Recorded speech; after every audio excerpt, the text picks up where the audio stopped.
Baki bahkan lebih hebat dari Tyson. Di tengah teriknya musim panas, Baki menancapkan rel kereta api setebal setengah meter ke tanah hanya dengan 2 pukulan palu. Hal ini membuat sipir penjara yang melihatnya terkesan. Bahkan petinju tangguh seperti Mike Tyson membutuhkan 3 pukulan untuk melakukan hal yang sama. Apalagi orang biasa. Tak lama, Baki meninggalkan yang lain jauh di belakang. Tibalah waktu makan siang. Baki sengaja menemui Tyson. Dia telah mendengar bahwa Tyson akan dibebaskan bulan depan, dan datang lebih awal untuk memberi selamat. Dari Tyson, Baki mengetahui bahwa Tyson memiliki mimpi, yaitu meraih gelar juara dunia kelas berat. Penjara bukanlah tempat yang tepat untuknya. Hanya tinjulah tempatnya. Namun, tidak semua orang ingin Tyson bebas. Asosiasi tinju menawarkan $2 juta agar kepala penjara melumpuhkan Tyson. Mereka tidak ingin mantan narapidana menjadi juara. Kepala penjara pun, demi uang, memanggil 3 bersaudara kembar bibir, gigi, dan lidah. Ketiganya sangat aneh. Tidak hanya berpakaian sama, mereka juga berbicara sepatah-sepatah untuk membentuk satu kalimat utuh. Namun, kepala penjara tahu betul kekuatan si kembar 3. Ketiganya segera menemukan Tyson. Awalnya, Tyson meremehkan mereka. Tapi ketika mendengar si kembar 3 mengatakan kekuatan mereka hanya 3,4 kali lipat orang biasa, Tyson pun naik pitam dan memutuskan memberi mereka pelajaran. Namun, si kembar 3 tidak takut, malah mengejek kemampuan Tyson yang katanya bisa melawan 10 orang sekaligus. Mereka bilang itu hanya berlaku untuk lawan yang tidak terkoordinasi. Si kembar 3 kemudian mengepung Tyson. Dengan jentikan jari, mereka menyerang Tyson. Tyson terkejut, karena kulit mereka sekeras baja. Tyson semakin marah, tapi kakinya tersandung. Lalu, tamparan keras mendarat di wajahnya. Saat Tyson kehilangan penglihatan sesaat, si kembar 3 menyerangnya bertubi-tubi. Tyson merasa dipermainkan. Seperti monyet, ia memanfaatkan kesempatan, dan mengejar salah satu dari mereka. Tanpa disadari, itu adalah jebakan. Sebelum Tyson sempat bereaksi, salah satu dari mereka menendang kepalanya dengan keras. Pertarungan selanjutnya, mungkin adalah momen paling memalukan bagi Tyson di seluruh anime ini. Serangan bertubi-tubi si kembar 3 sulit ditahan bahkan oleh orang sekuat baja sekalipun. Tiba-tiba, Tyson yang kalah telak memilih kabur. Semua orang tercengang, menyadari ia kalah jumlah. Tyson bersandar di pojok dinding, lalu ia bersiap, dan memutuskan menggunakan jurus andalannya, petak umpet, untuk melawan 3 banci licik itu. Dulu, Tyson mengandalkan kemampuan menghindar yang luar biasa, untuk mengalahkan lawan-lawannya di atas ring. Namun, Tyson lupa satu hal, yaitu ia belum pernah mencoba diserang oleh 3 orang sekaligus. Tyson belum sempat bernapas ketika serangan si kembar 3 datang lagi. Dengan serangan secepat ini, bahkan Tyson pun hanya bisa bertahan. Melihat kesempatan, salah satu dari mereka melompat ke punggung Tyson. Lalu, ia menghajar Tyson habis-habisan. Tak lama, Tyson babak belur dan kehilangan kesadaran. Ketika si kembar 3 hendak memotong urat tangan Tyson, tiba-tiba kilatan perak melesat. Kincir angin mainan anak-anak menancap di dinding. Si kembar 3 menatap kegelapan dengan terkejut. Terlihat kebal memeluk lututnya, dengan posisi yang sangat aneh. Menggulingkan diri ke arah mereka. Si kembar 3 terpaku di tempat. Kebal berdiri, dan mengatakan ia juga ingin bermain dengan mereka. Si kembar 3 yang tadinya gagah berani langsung ketakutan. Namun, mereka segera membentuk formasi segitiga seperti saat melawan Tyson. Mengepung kebal. Saat mereka hendak menyerang kebal, orang aneh ini malah bertingkah curang. Ia menggambar lingkaran di tanah dengan air panasnya. Setelah itu, kebal merasa lebih nyaman. Lalu, di depan tatapan terkejut mereka, kebal berbaring di tanah. Karena sudah di depan mata, si kembar 3 tak ragu lagi. Mereka menginjak kepala kebal habis-habisan. Namun, saat si kembar 3 mengira kebal sudah mati, ia tiba-tiba duduk kembali. Kebal meletakkan tangannya di telinga, mendengarkan suara angin. Lalu, ia menghampiri kincir angin, dan meniupnya dengan kuat. Aliran udara berhembus kencang, membentuk tendangan angin. Kebal mengangkat bajunya tinggi-tinggi, seperti bendera bajak laut yang berkibar tertiup angin. Lalu, kebal menggambar wajah seram. Di wajahnya dengan lumpur bercampur air panas. Ia menarik napas dalam-dalam, otot-ototnya menegang. Lalu, ia melepas ikat kepalanya. Siap berlayar. Sekarang, mari kita mulai. Si kembar 3 ketakutan, menelan ludah untuk menenangkan diri. Namun, mereka kembali membentuk formasi segitiga dan mengepung kebal. Saat kebal membelakangi mereka, ketiga banci itu kembali menyerang secara licik. Namun, Kebal menghindar dengan gerakan yang sangat aneh. Lalu, Kebal menghantam dagu salah satu dari mereka. Kekuatan dahsyatnya membuat banci itu terlempar. Melihat si bungsu dihajar dengan sekali pukul, dua lainnya baru menyadari monster macam apa yang mereka hadapi. Mereka bahkan sampai ngompol ketakutan. Ia hanya ingin pulang ke rumah dan mencari ibunya. Sedangkan yang terakhir, setelah bertatapan dengan Kebal, kehilangan semangat juangnya. Karena itu, Kebal tak perlu melanjutkan pertarungan. Kembali ke selnya, Kebal terkejut melihat Baki berlutut di hadapannya. Baki ingin bertarung lagi dengan Kebal. Setelah pertarungannya dengan Oliva, tentu saja, Kebal menerima tantangan itu. Bukan hanya setelah pertarungan, bahkan sekarang pun ia siap bertarung. Namun tiba-tiba, sepasang mata muncul di pintu sel. Oliva tersenyum kecil, lalu ia mengerahkan kekuatannya, dan memilin pintu besi seberat ratusan ton itu menjadi seperti tali. Kekuatan mengerikan itu membuat semua orang tercengang. Oliva kemudian berjalan ke arah Kebal sambil memegang pintu besi yang terpilin. Apakah pertarungan akbar akan dimulai saat itu juga? Ternyata, Oliva, pria paling bebas di dunia, adalah seorang kekasih yang bucin. Meskipun duel melawan Kebal akan digelar esok hari, Oliva tetap mengenakan setelan jas, menyemprotkan parfum, dan membawa sekuntum mawar untuk bertemu kekasihnya. Setelah berdandan rapi, Oliva tiba di kamar kekasihnya. Namun, ia disambut dengan lemparan botol minuman. Lalu, sebuah vas bunga menyusul. Meskipun kekasihnya bertingkah, pria yang mampu membunuh harimau dengan tangan kosong ini tidak marah sedikit pun. Oliva mengumpulkan kembali mawar yang berserakan, dan memohon maaf kepada kekasihnya. Akhirnya, kekasihnya luluh oleh kelembutan Oliva. Bagi Oliva, kehadiran kekasihnya di sisinya sudah cukup. Tiba-tiba, kekasihnya berkata, "Sayang, tunggu. Sayang, aku tak tahan lagi." Kata-kata lembut kekasihnya membuat Oliva seketika dipenuhi kekuatan. Ia tak sabar untuk berkembang bersama Maria. Berbeda dengan Oliva yang bermesraan sebelum bertarung, Kebal hanya diam memeluk sebuah botol. Seorang pria tua penasaran dengan isi botol itu. Kebal menjawab dengan tegas. Di dalamnya terdapat keberanian seorang anak yang tak takut badai. Sebelum Kebal datang ke Amerika, anak yang dulunya paling lemah di desa itu berdiri sendirian di tepi jurang pada suatu malam badai, dan mengumpulkan keberanian serta kekuatan untuk Kebal. Hari pertarungan pun tiba. Anehnya, semua sipir dan 4 narapidana utama menghilang.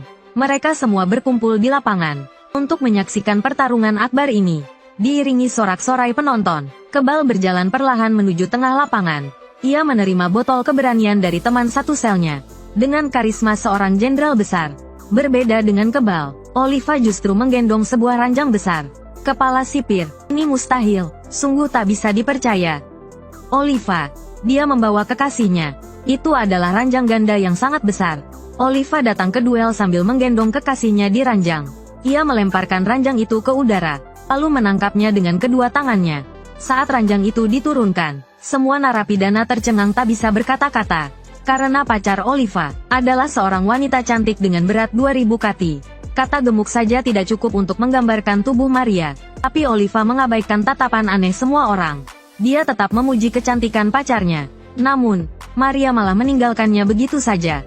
Tapi Oliva sama sekali tidak marah, karena dia akan membuktikan dengan kekuatannya siapa bos di penjara ini.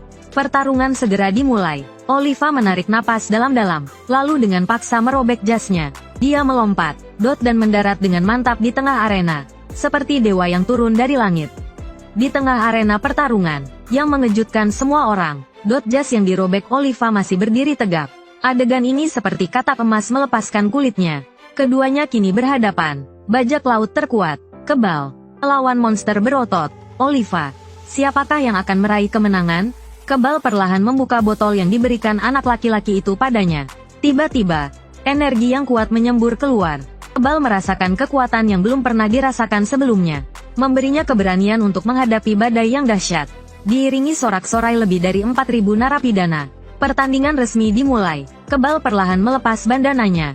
Dia mengusulkan pertandingan genggam bandana dengan Oliva. Siapa yang melepaskan lebih dulu, kalah. Keduanya memegang ujung bandana secara bersamaan, lalu saling pukul dengan tangan yang lain. Yang pertama melepaskan bandana dinyatakan kalah. Keduanya sangat percaya diri dengan kekuatan genggaman mereka. Raja Bajak Laut Kebal telah melatih jentikan jari satu tangannya. Sementara Oliva bisa meremukkan paku dengan tangan kosong. Keduanya memegang ujung bandana pada saat yang bersamaan. Kebal melancarkan serangan terlebih dahulu. Dia meninju Oliva hingga melayang ke udara. Meskipun begitu, tangan Oliva masih memegang erat bandana itu. Serangan seperti itu belum cukup untuk menjatuhkan Oliva. Tapi Kebal tahu, terus menyerang dagu lawan, akan membuatnya pingsan sebentar, dan secara tidak sadar melepaskan genggamannya pada bandana. Namun, tepat sebelum Oliva jatuh, semua orang terkejut melihat, Oliva menstabilkan tubuhnya dengan postur yang sangat aneh. Memulihkan keseimbangannya, Presiden Kebal beralih menggunakan dua tangan. Tuan Oliva beralih menggunakan jari kelingkingnya. Oliva bangkit kembali, dan mulai mengejek genggaman Kebal yang payah. Sedangkan aku menggunakan genggaman jari kelingking. Menghadapi ejekan Oliva, Kebal dengan tenang mencabut janggutnya. Dia memilih janggutnya menjadi jarum tipis yang panjang, lalu meniupnya dengan lembut. Janggut itu menancap di mata Oliva seperti jarum baja. Memanfaatkan kebutaan sementara Oliva, Kebal tiba-tiba maju dan memeluk pinggang Oliva, lalu melemparnya ke udara. Tanpa diduga, tubuh Oliva sangatlah fleksibel. Setelah berputar 2,5 kali di udara, dia mendarat dengan mantap. Namun, saat Oliva menunduk, dia menyadari bahwa dia secara tidak sadar telah beralih menggunakan 5 jari untuk menggenggam. Oliva sangat marah sampai wajahnya memerah. Bahkan pacarnya pun berpikir dia payah. Setelah mendengar perkataan pacarnya, Oliva hampir menangis. Tapi Kebal tidak akan melewatkan kesempatan emas ini. Dia langsung menendang wajah Oliva, menghadapi serangan Kebal yang secepat badai. Oliva dengan cepat babak belur dan berdarah. Namun, saat Kebal sedang asyik memukulnya, Oliva tiba-tiba memanggilnya. Dia menyuruh Kebal melihat bahwa dia tidak memegang sapu tangan itu. Tapi kau tetap tidak bisa mengalahkanku. Karena itu, Kebal juga mengambil sapu tangan itu. Lalu, di depan mata semua orang yang terkejut, keduanya kembali bergulat. Adegan ini membuat para narapidana ketakutan. Namun, Baki hanya menghela napas. Pada akhirnya, mereka hanya memperebutkan sapu tangan. Saat ini, Oliva benar-benar terhanyut dalam pertarungan. Mereka bahkan meletakkan sapu tangan di punggung tangan mereka. Namun, saat Oliva hendak menunjukkan kepada pacarnya, tiba-tiba matanya melotot. Pemandangan di depannya hampir membuatnya meledak. Memiliki pacar seberat 1 ton. Bagaimana rasanya untuk merasakan kebahagiaan Oliva? Baki tidur dengan Maria di ranjang yang sama di depan 4.000 narapidana. Melihat ini, Oliva hampir meledak karena marah. Namun, Maria berkata, dua pria dewasa berebut sapu tangan, sungguh menggelikan. Mendengar perkataan pacarnya, Oliva merasa seperti orang bodoh. Saat Oliva lengah, Kebal menendang wajah Oliva, lalu, dia menamparkan gendang telinga Oliva. Setelah itu, Kebal mencabut beberapa helai rambutnya. Lalu, saat Oliva lengah, dia mencoba merusak koklea Oliva. Namun, saat Kebal mengira dia akan menang, Oliva tiba-tiba mencengkeram pergelangan tangannya. Cengkeraman yang kuat memaksa Kebal melepaskan tangannya. Dan sekarang giliran Oliva untuk membalas. Oliva terlihat melayangkan pukulan kuat. Detik berikutnya, Kebal terlempar seperti layang-layang putus. Dia menabrak dinding sebelum akhirnya berhenti. Layak disebut petarung terkuat di Amerika. Hanya dengan 1 pukulan, Kebal pingsan. Kekuatan dahsyat ini membuat Baki kagum.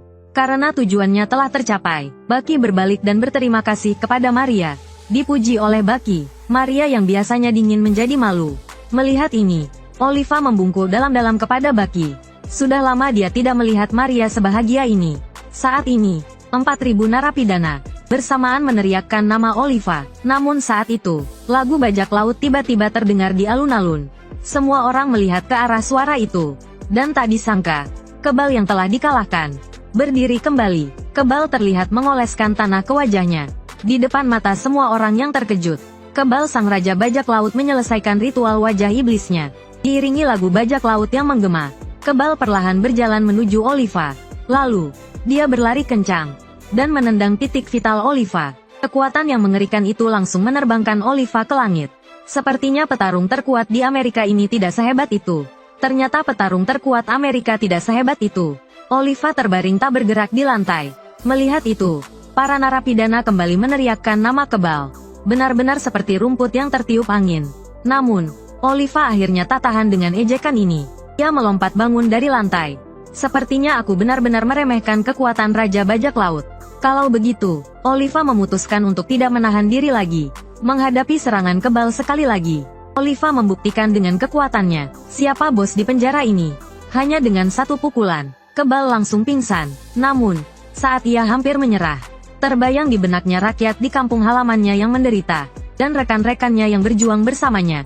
Semangat juangnya kembali berkobar, seperti bendera bajak laut yang berkibar tertiup angin. Sekalipun kapalnya kecil, ia akan menghancurkan kapal raksasa. Kebal merasa tubuhnya dipenuhi kekuatan. Melihat Kebal berdiri kembali, Oliva menjadi semakin bersemangat. Pertempuran mereka yang sebenarnya baru saja dimulai. Oliva perlahan mengangkat lengan kanannya. Jantungnya berdetak kencang. Darahnya mengalir deras. Pembuluh darahnya terlihat jelas. Tinjunya yang terkepal menjadi lebih besar. Melihat Oliva mencapai evolusi akhirnya, Kebal tak mau kalah. Matanya memutih. Seluruh tubuhnya dipenuhi aura yang kuat. Bahkan ruang di sekitarnya mulai terdistorsi. Di bawah tatapan terkejut semua orang, Kebal perlahan berjalan menuju Oliva. Dia tahu betapa menakutkannya pria di hadapannya ini. Kerangka setinggi 180 cm dengan lebih dari 150 kg otot. Di balik tubuh mengerikan ini, tersembunyi kekuatan penghancur. Tapi Kebal tidak takut, karena dia juga punya senjata rahasia. Mengikuti arah jari Kebal, semua orang terkejut melihat jas Oliva yang tegak berdiri tiba-tiba roboh. Dan inilah jurus pamungkas Kebal. Orang-orang terus-menerus menyangkal diri di jalan menuju kekuatan. Pada akhirnya, demi kecepatan, mereka mengorbankan kekuatan. Namun, bagaimanapun caranya, mereka tidak bisa menutupi kelemahan mereka. Bahkan seni bela diri dan Qigong dari Tiongkok pun tidak ada gunanya. Karena mereka semua mengabaikan satu hal, yaitu tumpuan. Bahkan seni bela diri Tiongkok yang berusia 4000 tahun, hanya menganggap tumpuan adalah kaki yang menginjak tanah. Tinju, sumo, berbagai seni bela diri tidak mempelajari cara mendorong tanah secara miring. Pantas saja mereka hanya mengandalkan kekuatan kasar. Tapi Kebal menguasai jurus ini. Selama kakinya menyentuh tanah walau hanya 1 mm, ia bisa memanfaatkan gravitasi bumi. Dari kedalaman 6.378 km di bawah tanah. Setelah berkata demikian, Kebal menjatuhkan Oliva dengan satu tendangan. Rasakan ini. Tendanganku mencapai kedalaman bumi, sesuatu yang berada di pusat bumi. Inti bumi. Seluruh arena diselimuti cahaya yang kuat. Cahaya menghilang, hanya Kebal yang tersisa, menikmati sorak-sorai penonton. Namun saat itu juga, Bucky tiba-tiba muncul bersama Presiden Amerika. Sebelum Kebal sempat bereaksi, Presiden AS berlutut di hadapannya, memohon pengampunan. Dan itu belum semuanya, makhluk terkuat di bumi, Yujiro Hanma, juga datang ke penjara, dan dia menyatakan akan menyerahkan gelar makhluk terkuat di bumi kepada Kebal. Melihat ayah dan anak terkuat di bumi bercandaria, Kebal menyadari semuanya hanya hayalan. Kenyataannya, dia sudah pingsan karena dipukul Oliva. Melihat Kebal terkapar, semua orang terkejut. Tidak diragukan lagi, Oliva memenangkan pertarungan ini. Tak ada yang berani meragukan kekuatan Raja Penjara. Namun Bucky punya pemikiran lain. Kau punya masalah, bocah? Hanya ayam tanpa tulang. Seberapa menakutkan Oliva dengan kekuatan penuhnya?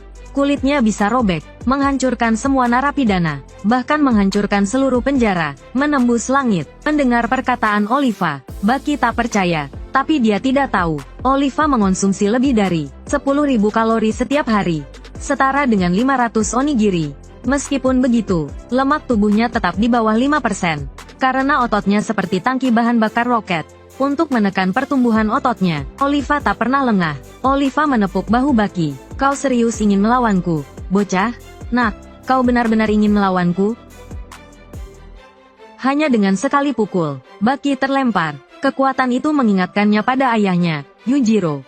Bucky segera menyeimbangkan tubuhnya. Saat bersiap bertarung, Oliva malah meminta maaf. Oliva melatih ototnya bukan untuk bertarung, tapi untuk tujuan sebenarnya, hanya untuk menggendong pacarnya, Maria.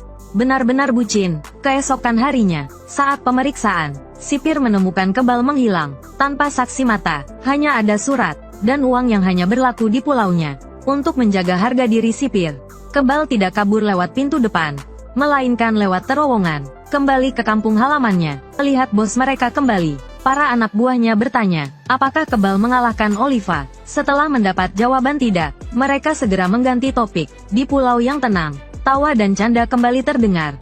Sementara itu, sipir kembali memberi ceramah kepada para narapidana. Mungkin karena terlalu lama di penjara, Bucky memutuskan untuk membuat masalah. Dia memanggil sipir penjara, dan memberitahunya bahwa dia ingin keluar untuk mencari udara segar. Setelah mendengar kata-kata Baki, sipir penjara itu tercengang. Dia bahkan mengira telinganya bermasalah. Tapi sedetik kemudian, Baki menendangnya hingga pingsan. Kemudian Baki dengan cepat, dengan mudah melenyapkan penjaga lainnya. Melihat adegan ini, para tahanan mulai menyemangati Baki. Jika Baki tidak bisa menciptakan keajaiban, maka ketika dia kembali, dia hanya akan menjadi mayat. Sirene penjara langsung berbunyi. Semua sipir penjara segera bersiap untuk bertarung. Namun di dunia Baki, senjata api adalah yang paling tidak berguna. Baki menggunakan gerakannya yang lincah untuk dengan mudah menghindari peluru. Kemudian dia menendang pintu besi hingga hancur. Dan kemudian melakukan gerakan instan. Setelah dengan mudah mengalahkan 3 sipir penjara, Baki mengambil kunci dari mereka, dan berlari keluar dari gerbang penjara dalam satu napas. Namun yang menunggunya adalah moncong senjata yang gelap. Tapi Baki terlihat tenang. Dia perlahan datang ke kepala penjara, dan berkata bahwa dia ingin menjadi penjara. Orang ketiga yang tidak bisa ditahan di dalam. Tapi setelah mendengar kata-kata Baki, kepala penjara hampir tertawa. Sekarang Baki dikelilingi oleh 6 sipir penjara bersenjata lengkap. Bahkan jika dia memiliki sayap, dia akan sulit untuk terbang. Tapi tepat ketika kepala penjara mengira dia sudah menang, detik berikutnya, kacamata hitamnya tiba-tiba pecah dan terbelah. Melihat kepala penjara dengan ekspresi terkejut, Baki tersenyum tipis, dan berkata bahwa di ruanganku, tidak hanya memecahkan kacamata hitammu, tapi juga dengan cepat melepaskan kancing dari 6 orang itu. Benda seperti senjata api sama sekali tidak bisa melukainya. Dengan kata lain, dia juga bisa menyerang setiap titik lemah seseorang, mungkin berupa tendangan di selangkangan, atau mungkin juga berupa serangan di tenggorokan, bahkan mungkin menusuk tepat di tengah hidung. Bagaimanapun juga, setidaknya akan ada 2 orang dari kalian berenam yang mati. Setelah mendengar kata-kata Baki, kepala penjara sudah sangat ketakutan hingga berkeringat dingin. Dia segera memerintahkan anak buahnya untuk menembak dan menghancurkan lutut Baki. Namun 6 orang di tempat itu tidak berani bergerak sama sekali. Karena mereka tahu, kekuatan Baki jauh melampaui apa yang mereka bayangkan. Tepat ketika kepala penjara tidak tahu harus berbuat apa, Baki tiba-tiba mengajukan diri untuk berteman dengannya.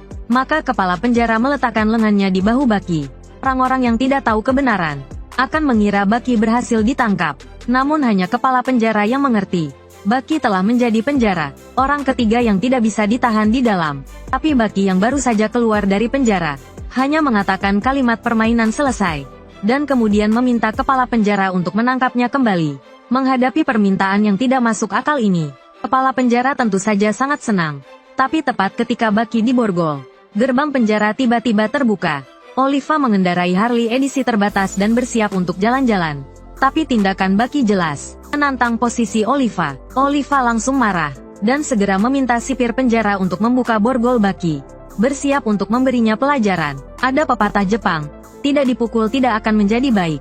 Tepat ketika sipir penjara berencana untuk melepaskan borgol Baki, Baki berkata bahwa dia akan melakukannya sendiri. Dan kemudian dengan mudah melepaskan diri dari ikatannya. Tapi siapa sangka Baki berteriak keras pada Oliva, "Kamu sama sekali tidak tahu orang seperti apa aku ini. Tunggu sampai kamu kenyang, baru bertarung." Hanya satu kalimat, membuat Oliva sangat marah hingga hampir meledak.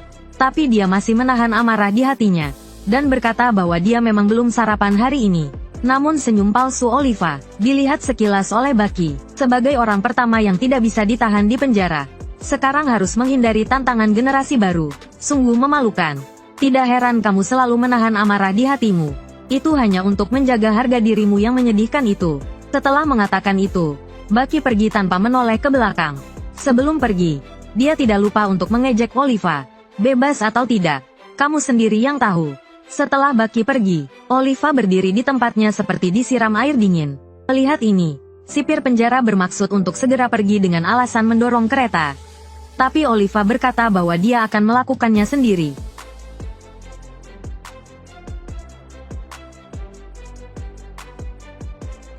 Sekarang jauh lebih baik.